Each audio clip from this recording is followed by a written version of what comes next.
ka-trending! Welcome back to ZK Trend.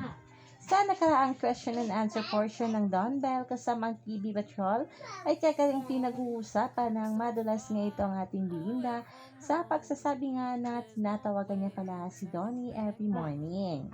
Marami nga ang kinilig sa pag-amin na ito ni Bell. Ito ay matapos nga ang sagutin ng Don Bell ang tanong kung sino nga sa kanilang dalawa ang matagal na mag-reply. Kaya naman itong dalawa ay talaga namang nagbabangayan kung sino nga ba sa kanilang dalawa ang matagal mag-reply.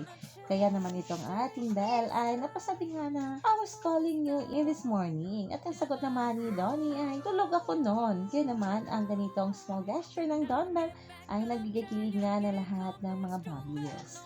Halina't panoorin natin ang nasabing video.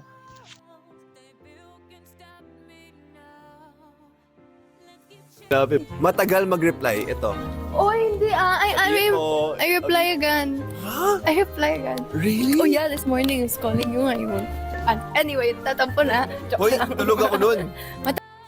Samantala, marami namang mga natuwa sa ipinost nga ng Dreamscape video ni na Donnie at Bell na kung saan kung pakikinggan nga ang naturang series ay swak at angkop nga dito sa ating Don Bell.